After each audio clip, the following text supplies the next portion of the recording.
Good morning, everyone, and welcome to today's session on sustainable and just food systems from Cardiff University. This forms part of the Aspect annual event series, which is running across September and October. And today we're going to be talking to you as three researchers from the Sustainable Places Research Institute at Cardiff University about sustainable and just food systems. So I'm Hannah Pitt, and I'm a research fellow who's focusing on skills and knowledge within food systems with a focus on horticulture and community-led action for sustainability. With me, who you'll be hearing from shortly, are Angelina Sanderson-Bellamy, who uses socio-ecological frameworks to research sustainable food systems, land use change, ecological resilience and ecosystem services, and Poppy Nicol, who is a research associate working on biocultural diversity, agroecology and seed saving practices. And we're going to be talking to you about research which connects to change seeking transformation of food systems. And we will have some time at the end of our presentation for questions and answers with you. And you should be able to see at the bottom of your screen, there's a little button that says Q&A. So if as we're talking, you have a question which comes to mind, which you'd like us to respond to, please feel free to type in that question and we'll respond to them at the end of the session. And we're also hoping to hear your thoughts on what we've been talking about. So during the course of the presentation, we will share with you some prompts to reflect on that we'd like to hear from you from. And we will open the chat function for you to be able to chip in responses to those questions at the end as well. So we're hoping to hear from you as well as just sharing our research ideas today.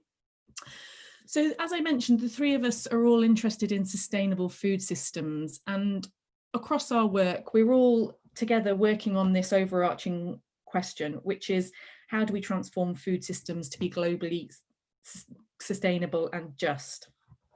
And what we're going to be talking about is the role of research, particularly social science, in trying to seek these transformations. So by social science, we're talking about the study of people and communities. The three of us are all kind of from a social science background, working on the food system. So we're focusing on the human dimensions of that system and how they interact with place. And what we're seeking as we do our work is innovative solutions. We're looking at how and why benefits could become more widespread to realise a more socially and ecologically diverse and just food system. And we're all working in various ways, seeking to make positive change, using our abilities as researchers to shape transformations. And as we've been working together, we've developed various roles and connections, particularly in Wales. And we're increasingly working to try and coordinate this to have a bigger impact on society. So that's the type of work we're going to be focusing on today, highlighting some of the ways social scientists can play a part in making change. But before we get stuck into it, it seems appropriate to just touch on what we mean by food systems.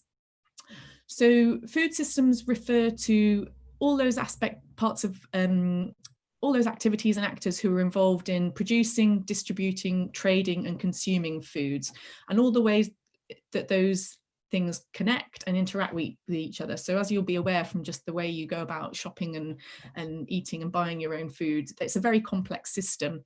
And what we're hoping to think about is how this can be made more just and sustainable. So that means making sure it's good for the planet and for human health, that it's fit for a zero carbon future, that it's equitable for those who produce food, including those who produce food, and also that citizens have a part in shaping how it functions and how it works through participatory democracy.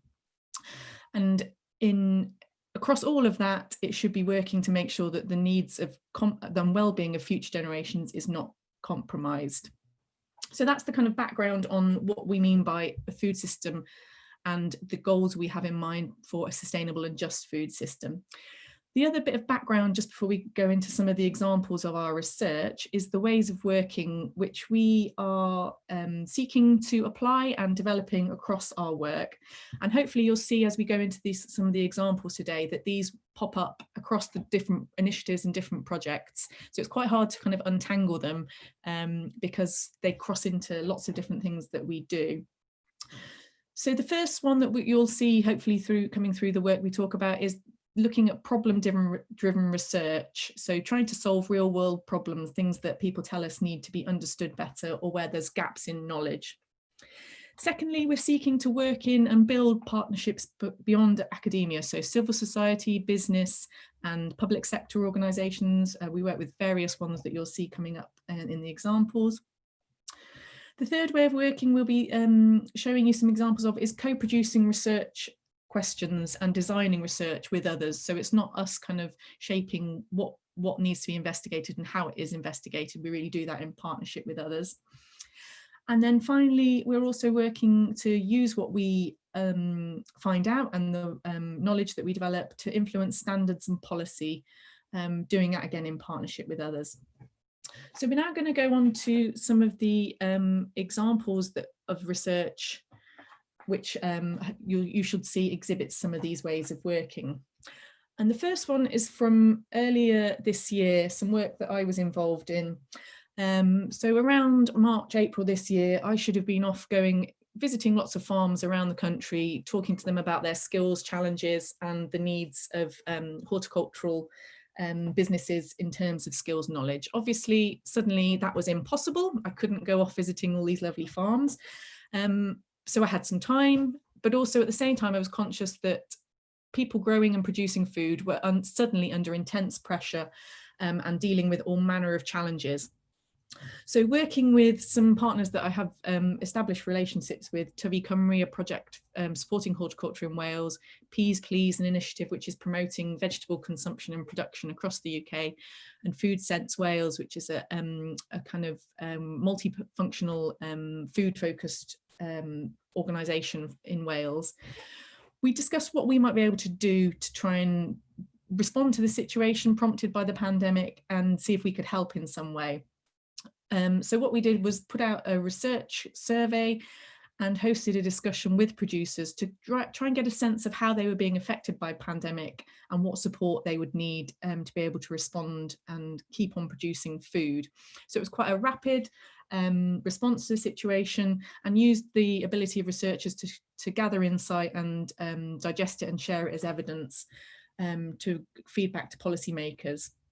And what we were able to do was highlight the pressures that producers were facing, but how they were also keeping food flowing and were being able to feed people, and that they could do more if they had the capacity and finance to expand their businesses.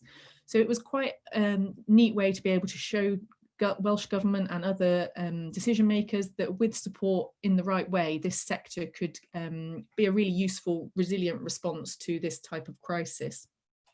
And we think that as a response of some of the things we were highlighting, that the support schemes were adjusted to include farmers and primary producers.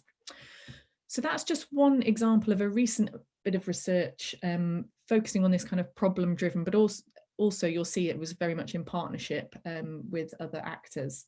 So I'm going to hand over now to Poppy, who will give you the next example. Thanks, Hannah. So another example of some of the ways we've worked within the Institute around the issue of sustainable and just food system is a collaborative piece of work that we've done in partnership with the Cooperative Party. So the Institute was approached by the Co-op Party to explore how the potential role of cooperative ways of working in sustainable and just food futures. And so we were tasked with investigating how cooperative ways of working could play a role in supporting more sustainable and just food systems in Wales. So through a series of meetings, we clarified the specific aims and objectives, and fellow researcher Alice de Hertzeder and I then interviewed a series of identified stakeholders involved in the Welsh cooperative economy, including representatives from the dairy, red meat and horticulture sector. Our research focused on both the current challenges and barriers to working cooperatively in Wales, but also the perceived opportunities. And we produced a report that is available on the Institute website, which highlights some of our findings. And I've just put them on the slide here, some of the key findings. So there were a number of challenges that were identified. First, disparate and sparse training opportunities for sustainable agriculture. Second, the lack of appropriate advice and support for cooperative legal structures for fledgling cooperatives in the food sector. And third, limited opportunities for cooperative approaches to distributing and processing food, particularly for plant-based products. And finally, the structural difficulties of competing within a dominant food system based upon industrial production of cheap food. So quite a number of challenges, but there are also a number of opportunities, and we saw particularly the potential role of policy in addressing some of the challenges within the context of Wales. So in our report, we highlight 3 key policy recommendations. So first, the need to scale out sustainable and just food production within Wales, especially for new entrants. So this includes access to land, infrastructural support, and training. And second, the potential for food hubs to really play a key role in supporting local and regional cooperative food economies. And finally, we highlighted a need for kind of better information, advice and training around cooperating in Wales. So this report was launched at a roundtable at the Senedd, which brought together a range of practitioners involved in the food system in Wales, as well as third sector representatives and policy makers. And as well as launching the report, attendees were invited to discuss the findings, but also to share further thoughts around the challenges and opportunities for scaling cooperative ways of working in Wales, particularly via policy.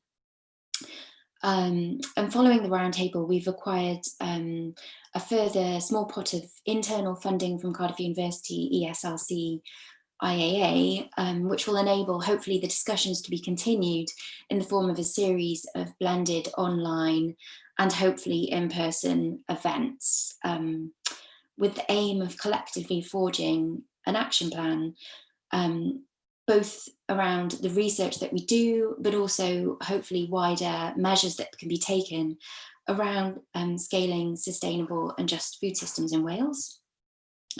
So hopefully this case of partnership working and collaboration highlights the potential role of research as acting as intermediaries between practice and policy. Another example that hasn't actually happened yet, but is about to happen in November, is the Farm to Fork Online People's Assembly, which is part of the ESRC Festival of Social Science 2020. So we're working with Food Cardiff and the Food Manifesto Wales to host an online People's Assembly for the Cardiff City region. And we'll be discussing the future of the food system within the city region. So the key question that we're going to be focusing on is, what would you like to see change in the Cardiff City region food system by 2040, and what are the main challenges? So hopefully this will create an online space for diverse people living within the Cardiff City region to come together and share some of their ideas and vision, to collectively create a vision for the future of the city region food system.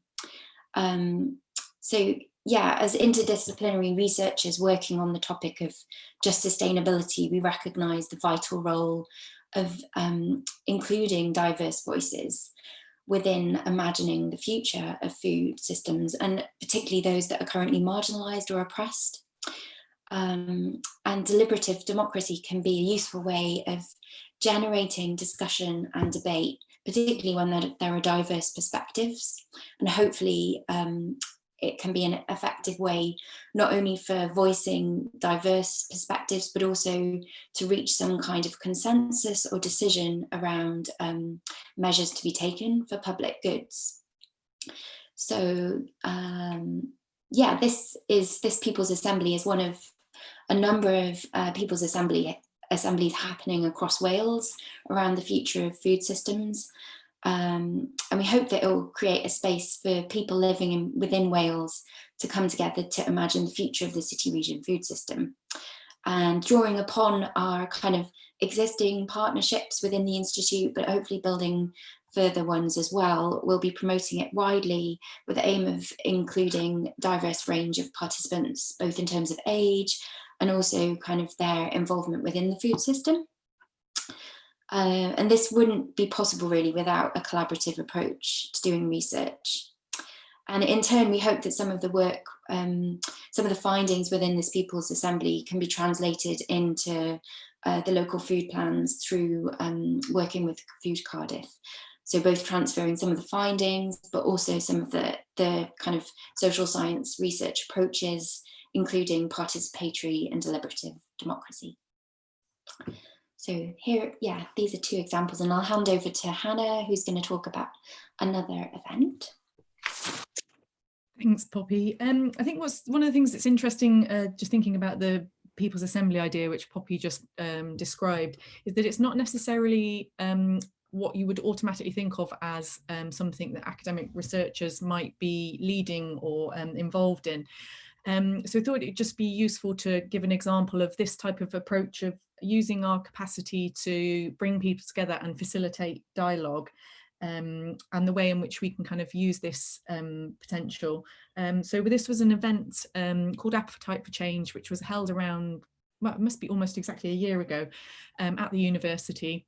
And the intention was to bring together people from across the country who had some interest in and involvement in the food system. So we had representatives of Lantra and farming organisations. We had people from the Welsh Government policy sections working on food and farming. We had people who are kind of hands-on involved in training and working with people producing food. Representatives of Riverside Market from Cardiff, so all manner of different people, and the idea was to bring them together and give them a chance to exchange ideas and really have a chance to kind of converse on what's the issues they face and what do they think we could usefully help them investigate as researchers. So one of the key things we were able to do was lever resources through the university to host the event and also to cover the costs of it. And we positioned ourselves as not the experts on the day, but really as people there to kind of hold a space for the conversation. And it was really about opening up the conversation and encouraging other people to share their expertise and their views with us as hopefully as the trusted kind of independent facilitator.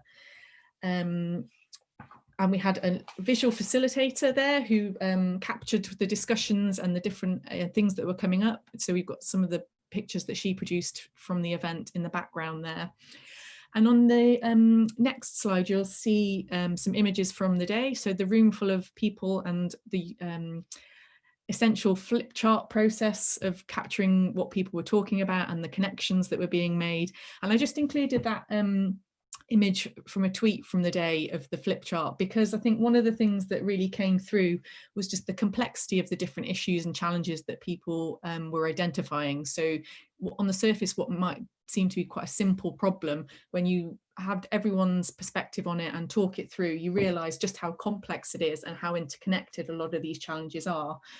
And I think one of the roles that we as social scientists, and particularly people thinking about this systems approach to the food system, can bring to this is analysing these connections and trying to make some sense of them and get to a point beyond just saying, oh, well, it's very complicated, isn't it?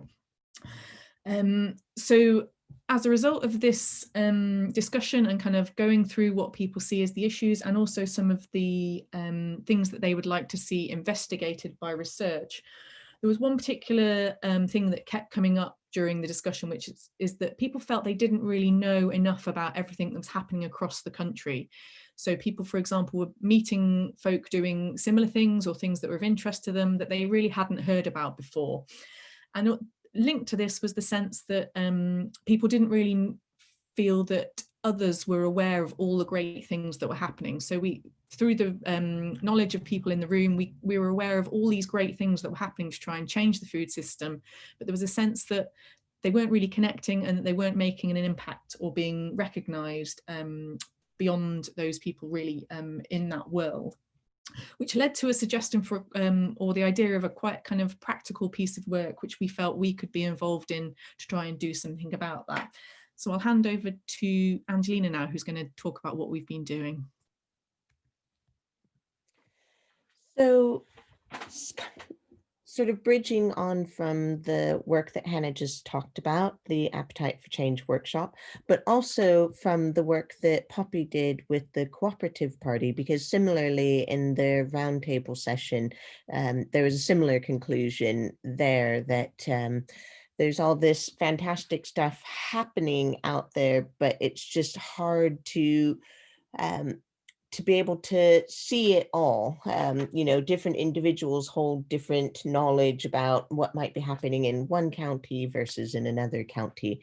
Um, and as well, there's a third activity that we were involved in about a year ago, and that was pulling together a research proposal for a large scale funding application. And we weren't successful in the proposal, but the collaboration and partnerships that we were able to build as a part of that, which included over 40 partners, uh, created a fantastic springboard for moving forward some of our thoughts and ideas around how to transform the food system. And across all three of those activities, one of the things that they had in common was this identification for the need to map out all of these innovative and exciting initiatives and projects that people were implementing around Wales. And so this led us to develop, or we're in the process of developing, the Wales Sustainable and Just Food System Network.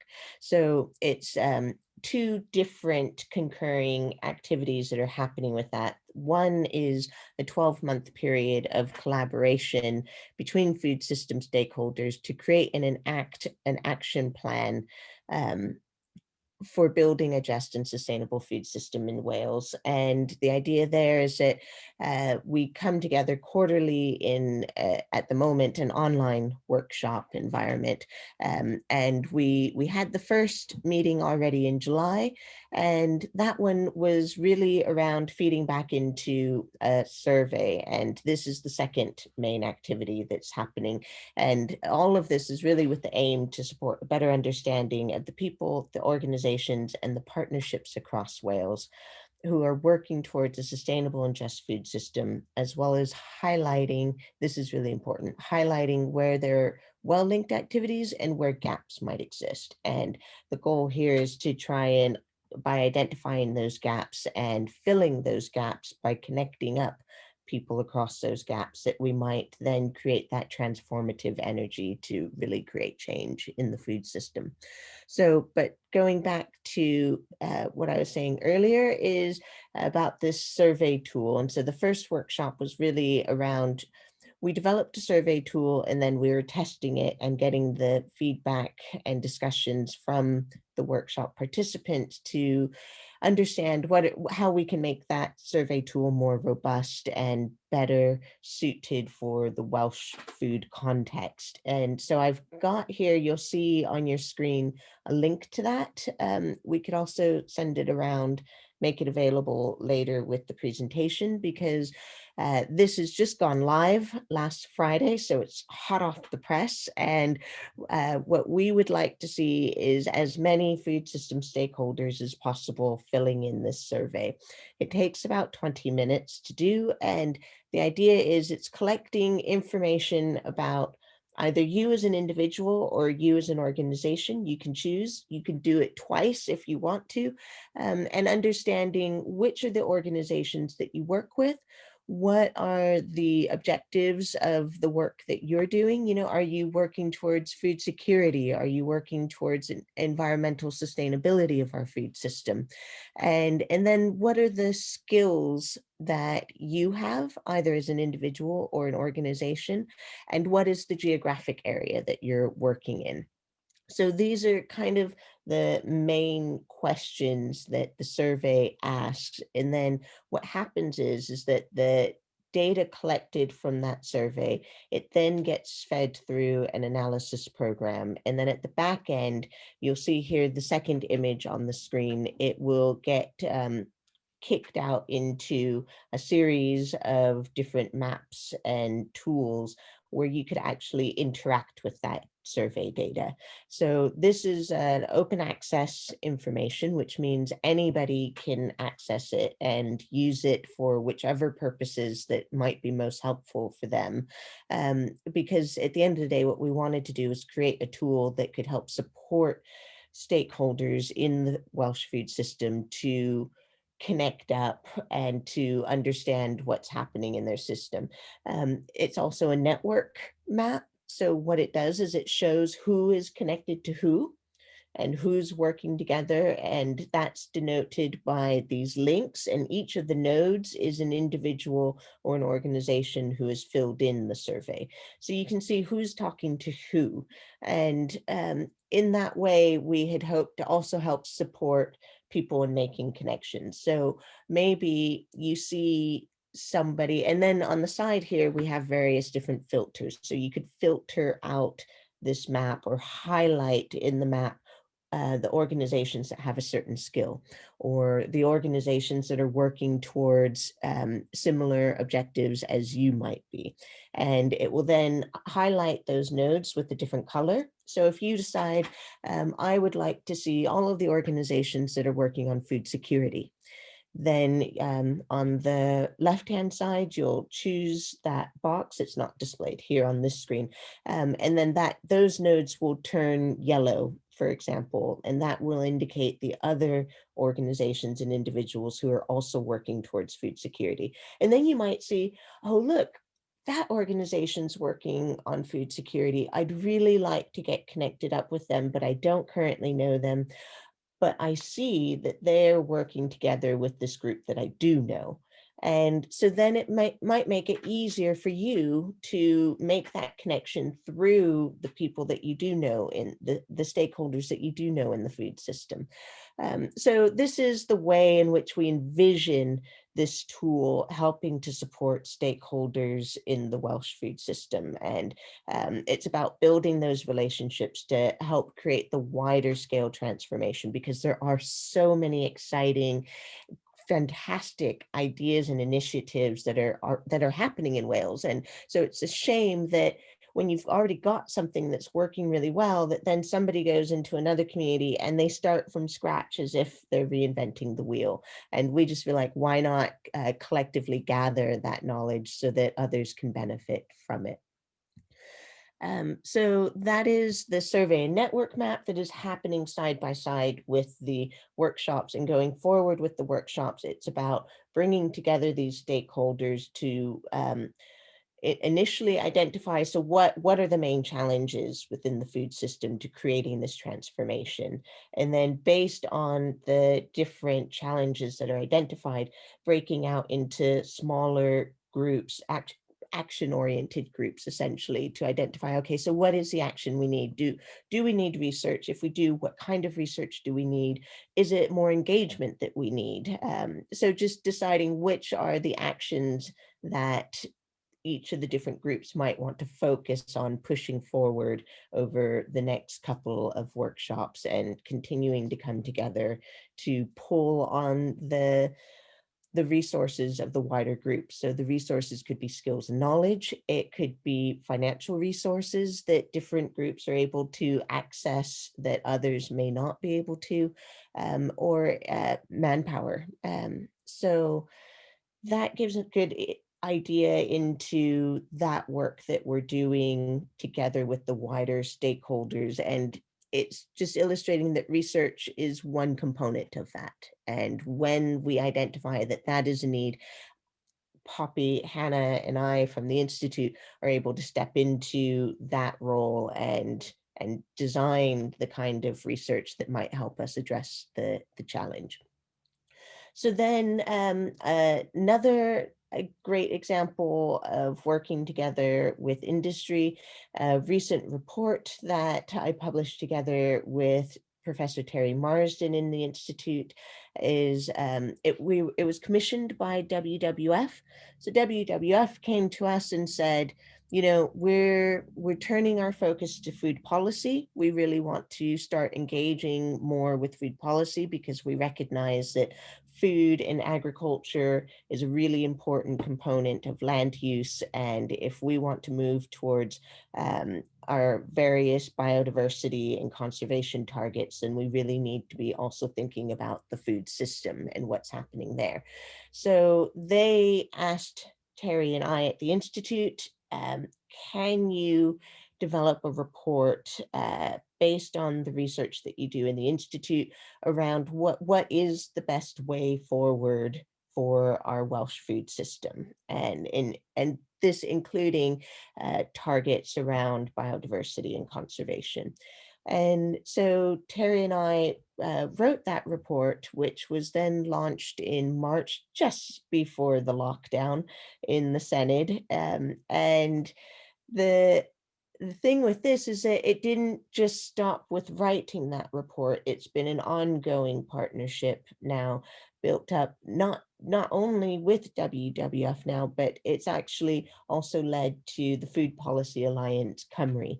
And the Food Policy Alliance Cymru is an alliance of, I think we're about 9 organizations in Wales that span across the food system. So it's RSPB, it's WWF, it's myself and Terry at Cardiff University, it's Food Sense Wales, which you heard Hannah mention earlier, the Food and Farming Countryside Commission, Sustainable Food Places we're working with, Land Workers Alliance as well, and Slade Farm, which is an organic farm in South Wales here. So the value of that partnership actually is that we're coming from quite different parts of the food system.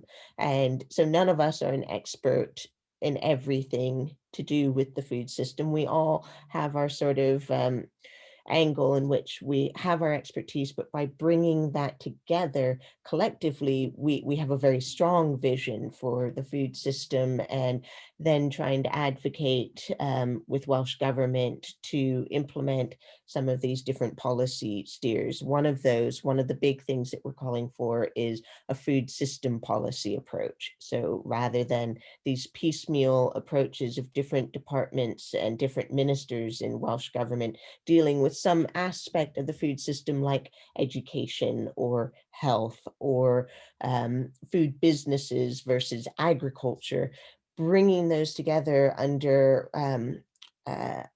a steer from a responsible minister, for example, or a food commission, a cross-government food commission that would have oversight and be able to ensure that these various different policies are better integrated so that we can have an integrated approach to the food system. And then another example of working this time much more with industry as opposed to civil society organizations is work that I've been doing with Rainforest Alliance. So Rainforest Alliance, you may all be aware, they certify mostly food. They also do certification with wood and forest products as well, but the majority of their focus is around food. And they first got started in bananas. That was the first crop that the certification began with, and has since expanded to include its 105 different crops that they certify on 1.5 million farms around the world. I initially got involved working with looking at the certification practices of Rainforest Alliance on banana farms. This was actually triggered by a full 2-page news article spread that was launched at the time I was at Stockholm University in Sweden, and Chiquita and Rainforest Alliance had launched a 2-page spread in all the major newspapers around the country to push and promote the Rainforest Alliance certified bananas, because all of Chiquita is Rainforest Alliance certified. And they use this cute little frog that you see on the screen, which is actually a poison dart frog and is very ecologically sensitive. And so you really only tend to find them in pristine environmental conditions. So the wording of the advertisement was such that it left the reader with the impression that it was an organic type of certification. So in Sweden, the Nature Conservancy in Sweden, they brought a complaint against Chiquita and Rainforest Alliance to the Consumer Affairs Ombudsman there, and it spent 2 years in the courts. And at the end, the judgment that was made was that while Chiquita's advertisement was not in breach of any regulations or laws, they would no longer be able to use the frog on their label. So you can also see there the frog that's on their label. So across Europe, Chiquita had to take the frog off of their label. So the Nature Conservancy declared it a victory. Chiquita declared it a victory, and nobody was none the wiser in terms of what is the actual environmental impact of these certification standards. And so that was then where I came in, and I did a number of research projects, research studies on certified and non-certified farms in Costa Rica. And so it was involved insect sampling, soil sampling, habitat characterization. And what I found at the end of all of that is that there wasn't a difference in terms of the environmental impact on certified farms compared to non-certified farms.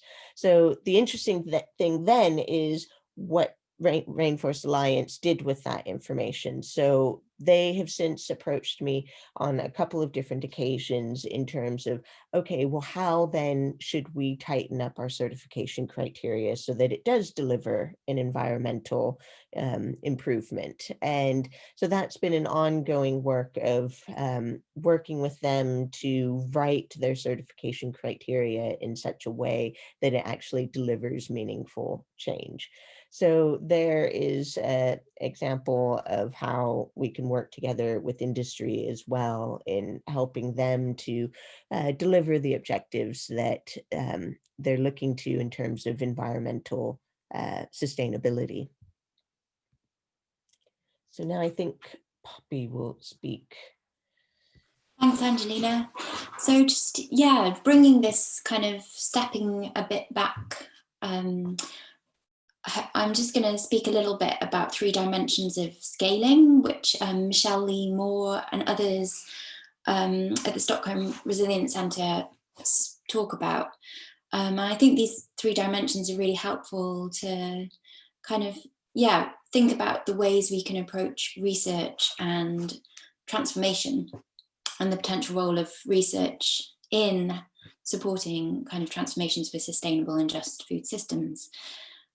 So scaling out is one dimension of scaling, and scaling out includes increasing the number of people or communities involved, but also expanding geographical reach. So Michelle Lee Moore talk about how knowledge exchange and learning platforms can support scaling out. And then we've got scaling up, which includes changing policy, planning, and legislation. And this can require both changes in resource flows, but also expanding institutional capacity. And finally, they talk about scaling deep.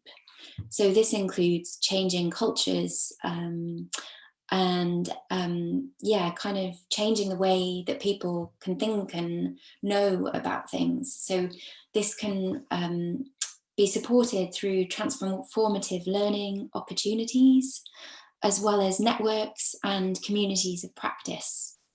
So I think, a lot of our work is really connecting in these 3 dimensions, and hopefully through working both with practitioners, but also policymakers, the combination of scaling out, scaling up, and scaling deep can support the scaling of transformation.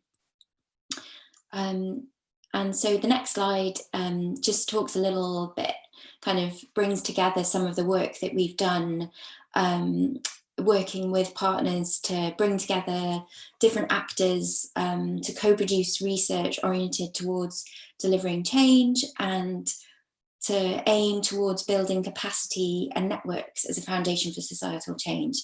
And I guess this is really demonstrated by the mapping network that we're hoping to kind of both link people together to foster and enable knowledge exchange.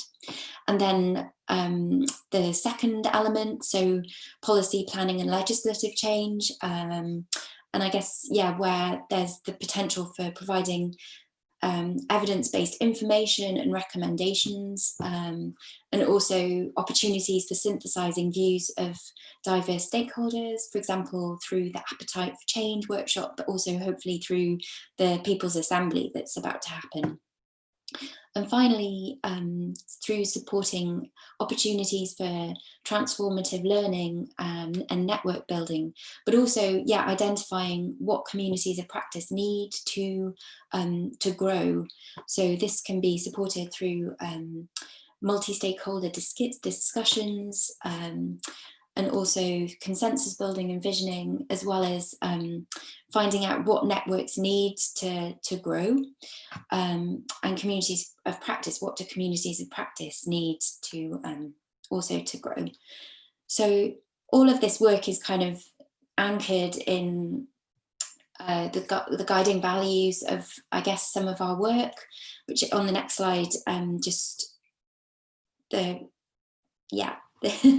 So both staying rooted in Wales, a lot of our work is really kind of grounded in Wales, but working also with partners around the world to bring global perspectives to this work.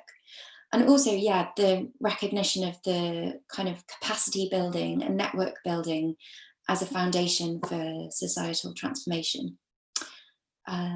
So this kind of brings our talk to an end. And I'm now going to pass over to Angelina, who has some kind of provocative questions that hopefully you can get involved as an audience in asking us some questions or coming up with some ideas. So yes, we have a few questions here, because what we'd really like to do now is open it up to have a bit more interaction, as Hannah said at the start, with you, the participants who are here today watching the presentation.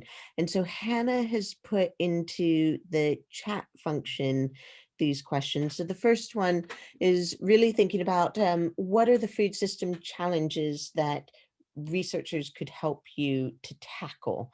So you have the chat bar, and we'd like to welcome any kind of input, thoughts, ideas, and questions as well from the participants.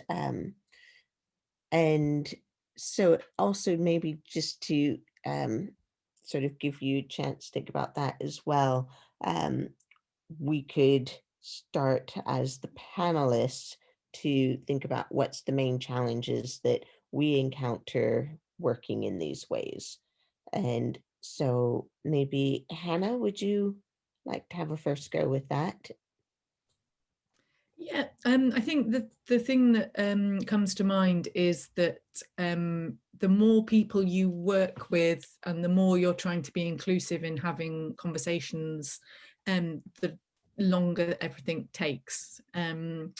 So we've had discussions with various colleagues across Europe who are working in similar ways and on similar issues, and we've come up with the kind of slogan almost that sums this up, is that we're dealing with trying to solve problems in a fast changing world. So things like climate change, climate crisis and pandemic need rapid responses and rapid action, and yet we're trying to do well-founded research that's really embedded in relationships and communities and understanding people's insights, and that takes time. So it's this idea that we're doing research in a fast changing world, but it's actually quite slow research. So it's this almost this tension between taking the time but also trying to respond to pressing problems, which I don't think we've come up with a great solution to, but I guess it's something we're all very conscious of.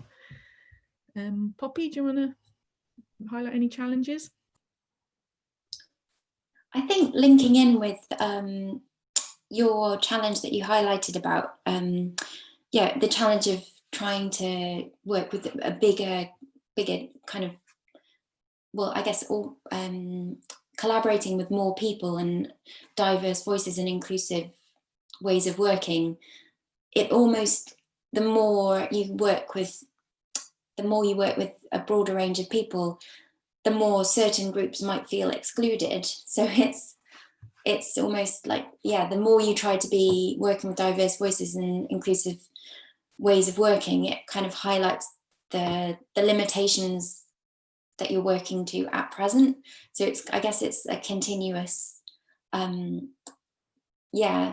challenge that we work with, and that's something that I guess we have to be reflective of in terms of always trying to think, well, how could we bring more diversity or diverse voices within this work? So I think that's one challenge that comes up, for example, the People's Assembly. I was just thinking that another challenge that I've had to negotiate is that when you initiate this work, this process of co-production and reaching out to multiple stakeholders, you can't predict what the outcome of that is going to be. And similarly with research, you can't predict what the outcome is going to be. And sometimes the outcome is not what my partners would like it to be. So for example, my work with Rainforest Alliance, that the fact that the outcome of the research was, no, there's not actually a difference between certified and non-certified farms. That's not a very favorable outcome for a company that is mainly trading on that messaging. And so then it becomes challenging, because as an organization or as an industry, as a business, how they choose to respond to that, I think really says quite a lot about the organization and the vision that they hold. And so with Rainforest Alliance, it hasn't always been smooth. It's certainly been a bumpy road, but I think, it's been a process of 12 years that I've been working together, or working on this project with Rainforest Alliance. And it's certainly been to mutual benefit in terms of ultimately what they're learning from the research that's being done. And they have, I will say, been open and receptive and trying very hard to incorporate some of these research findings in order to actually stay true to the main message that they're trading upon. So I think, this comes to, Emily has posted a question in the chat about, do we think that there's going to be a barrier to adoption for certain technologies that can transform the food system? And I think, again, because here it is about working with the stakeholders, with consumers, with the public on perceptions and how people actually see different technologies. And sometimes the outcome is not always necessarily desirable. However, I don't want to sort of say too much on that, because I would suspect that Hannah and Poppy also have something to say about the actual process of working with people to build some consensus. Yeah, thanks for the question, Emily. It's a really interesting point, and I think you certainly have highlighted a really useful area where social scientists have something to offer, which is really understanding people's perceptions of change and ways that food might be produced. And feeding that back into the people who are kind of involved in researching and developing the technology. So the example that I've come across in my work is with the expansion of controlled environment agriculture. So that's producing things like tomatoes and salads indoors, perhaps not in soil, but through hydroponic systems with artificial lighting and very controlled kind of technical adjustments to keep the nutrient levels appropriate. So very kind of complex, quite automated systems for growing tomatoes and salads and that kind of things. There was some work done by BIC Innovation quite recently, actually, to look at how people would perceive these as ways that they might be produced, as ways that food might end up on the supermarket shelf, because obviously there's no point producing that kind of food if nobody wants to eat it or buy it. So it's a very important kind of relationship, that connection between the people innovating the technology and the work to understand how people will be receptive to it. And there's a couple of kind of examples of things like that being done within Cardiff University with colleagues in the School of Geography and Planning. So previously, Professor Mara Miele has focused on welfare standards in animal husbandry and animal food products across Europe, looking at kind of consumer insights to how different welfare standards are applied. And another kind of related area of work that's ongoing at the moment is Chris Bear is focusing on insect foods. So one of the other areas of novel food innovation, the idea that we will be eating many more insects because it's an efficient source of protein. So he's working with people who produce those foods to really understand that area of innovation as well. So definitely a productive area of potential relationships involving social science alongside more natural and technically focused scientists. I think I would just add to that as well, because the question here is about, can social scientists come up with a way to help with adoption of new tech and ideas? And I would say it's not about social scientists necessarily bringing people around to the idea, but understanding what are the perceptions, and based on the perceptions, so are those barriers then that could be surmounted in terms of the development of the technology? So if it's a perception, ew, insects, gross, like ants and spiders or what, but maybe then it's about understanding, okay, so people are envisioning insects when actually the final product looks nothing like insects, or maybe some people think that sounds cool, I want to eat spiders, and so they actually leave the insects or even promote that depiction of the insect. I guess it's also about understanding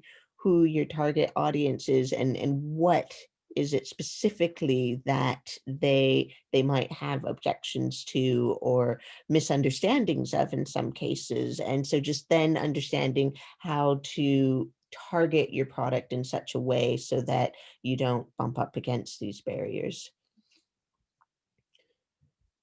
So there's a few questions there on the screen. I'm not sure though if any of the participants have thoughts already in terms of the organization or the company that you work within, and ways in which you feel like, actually that could really help us if X, Y, and Z. And if anyone feels comfortable sharing any of those thoughts.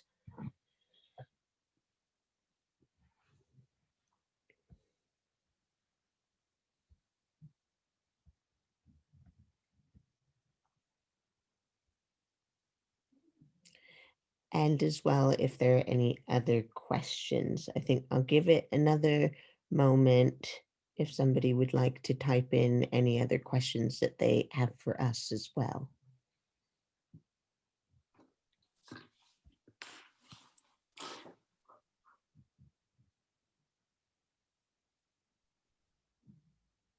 Maybe whilst we're just giving a few more moments, just coming back to the that previous question from Emily, I was thinking about Mara's work with welfare quality and the kind of potential role of citizens' juries as a way of exploring kind of perceptions and views on topics, and also potentially things like the people's assemblies and deliberative democracy.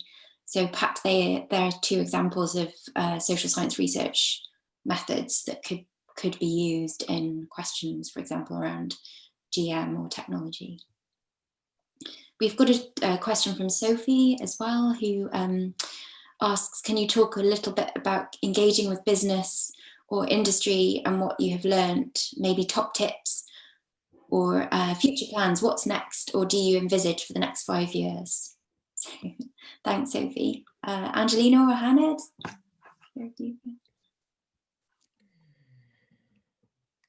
So top tips about engaging with business and industry. I think you know, my experience of working with Rainforest Alliance is a good one. I mean, it's ups and downs because we don't always necessarily have the same objectives. One story that I can kind of laugh about now that might well illustrate that is that when I was first doing the sampling on the different farms, the insect and soil samplings, and before heading back from Costa Rica, I had a brief meeting with one of the top guys in Chiquita in Costa Rica. And, you know, he was very eager to hear about the results of the studies. And I said, you know, it's going to take us some time to process this data and to be able to analyze it. And I said, I can share with you some of my perceptions of the things that we saw across the farms. And so he was very eager for that and said, yeah, what? And I said, well, on the Rainforest Alliance farms, we did have far fewer insects that we were catching in our insect traps. And in my mind, I was thinking, this isn't going to bode well in terms of looking at insect diversity and good community dynamics within insect populations. But when I told him that, he said, oh, that's great news. Of course, to him, it was very good news to hear, oh, there's very few insects on your farm, because he probably felt, great, the insecticides and pesticides that we're using to kill the insects, they're working. So there, you know, we're coming at it with quite different objectives, and what is good is very different. Because of our viewpoints, but then, you know, it's a process. It takes time to develop those relationships so that there is that foundation, and sort of shared objectives that you're both working towards achieving. I'm happy to contribute a few experiences on this. It just reminds me of a presentation Poppy and I saw from somebody working in Sweden with very high-powered fishing companies, and they'd managed to bring in the CEOs of these very big people like John West to be involved in a kind of stakeholder workshop they were managing as researchers, and we were kind of all intrigued at how they'd managed to convince these really important busy people to get involved.